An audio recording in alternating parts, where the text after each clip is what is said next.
Em nossa última aula, nós falamos sobre a criação de tabelas.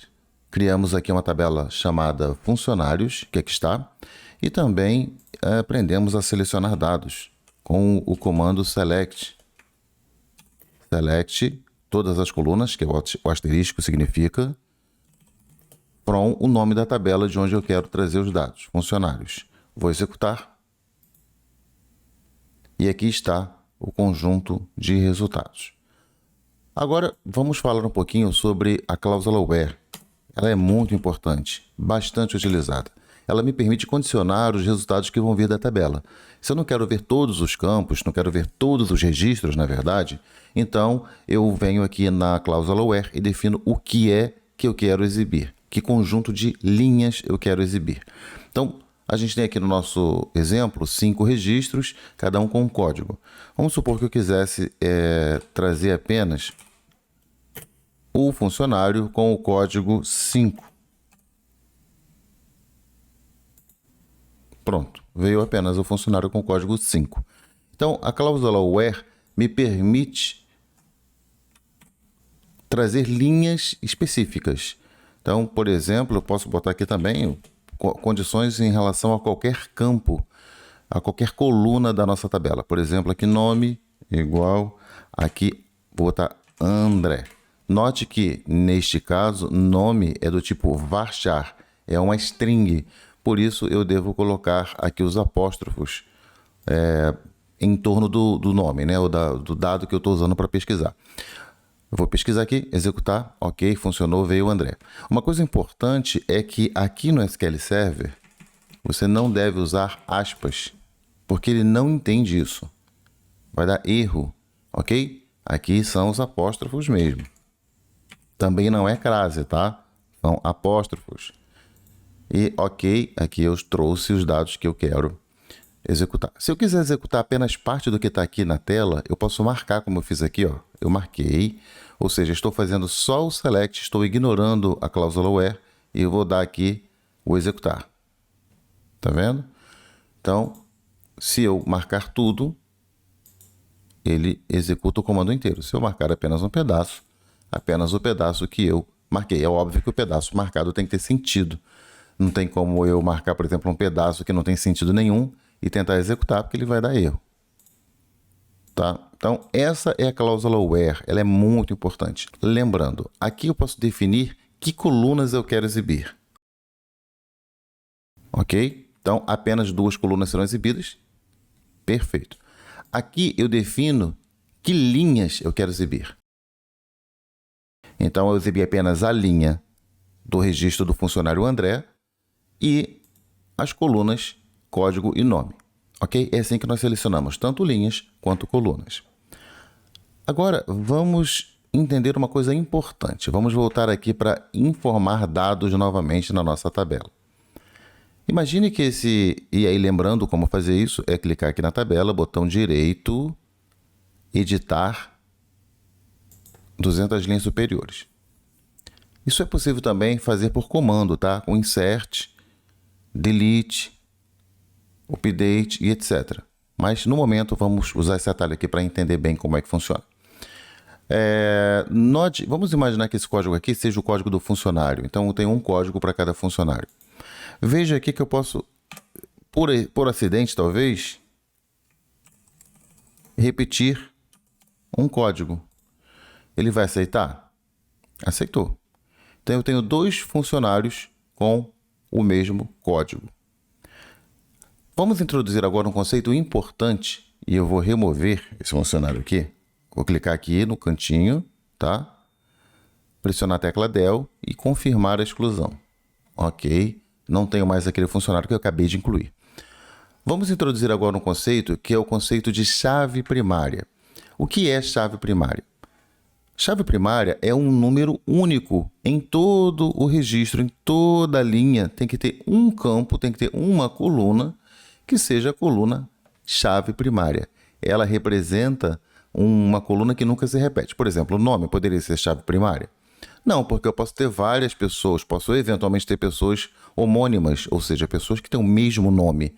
eu posso ter outro André, e mesmo com sobrenome, pode ter dois, né? Podem haver duas pessoas com o mesmo nome, mesmo sobrenome. Não é tão comum, mas é possível. Então eu não posso eleger essa aqui como sendo a chave primária. A idade poderia ser uma chave primária? Não, tem um monte de pessoas com a mesma idade. E eu não posso repetir, tem que ser um campo que nunca se repete. A gente chama esse campo de unívoco, porque ele é único, ele nunca se repete na tabela.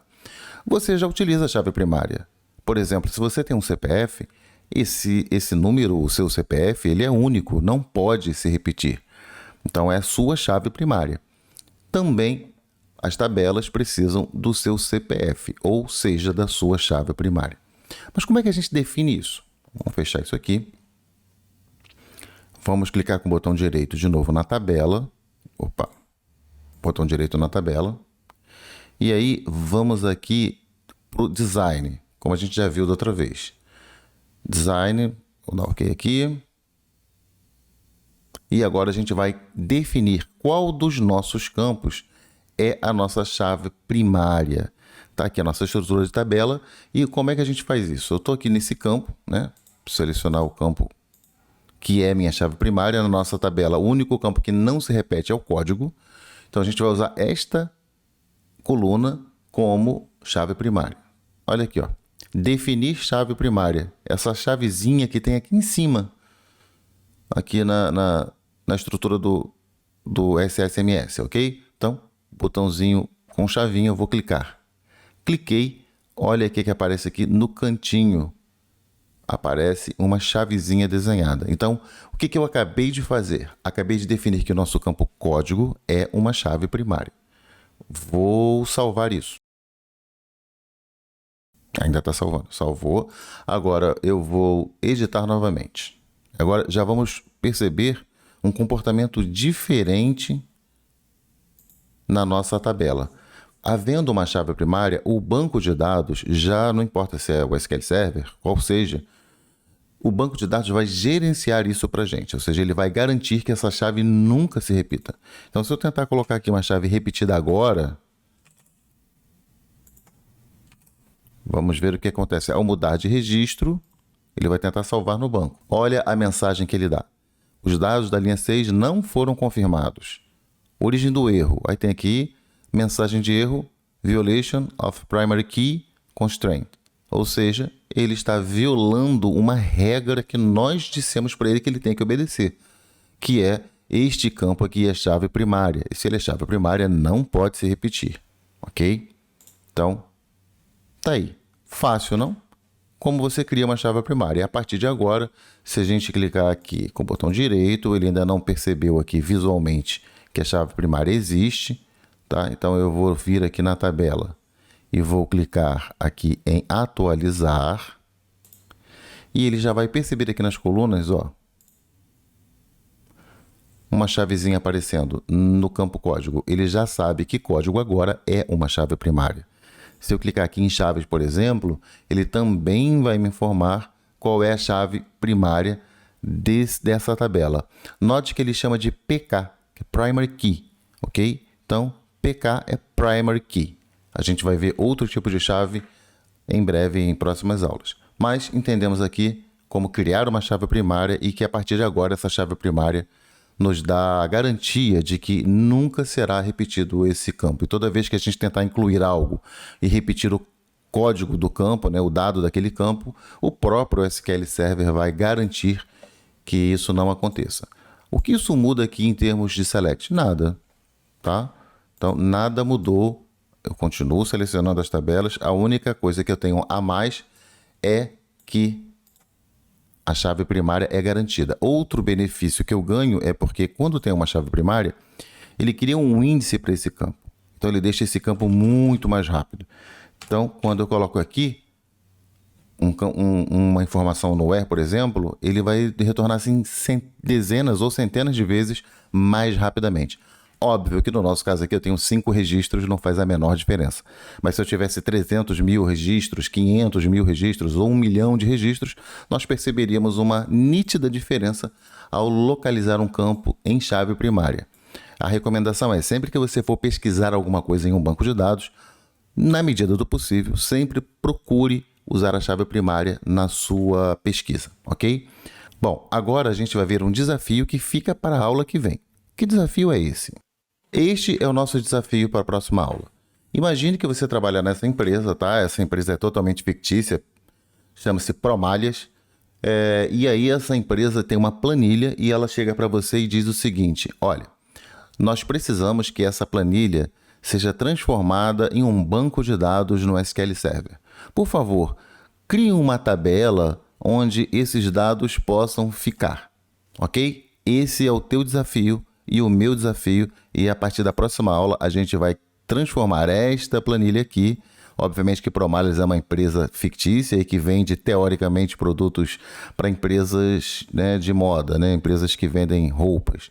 Então, na próxima aula, a gente vai enfrentar esse desafio e começar a criar uma estrutura de tabelas que suportem esses dados aqui, ok? Até lá!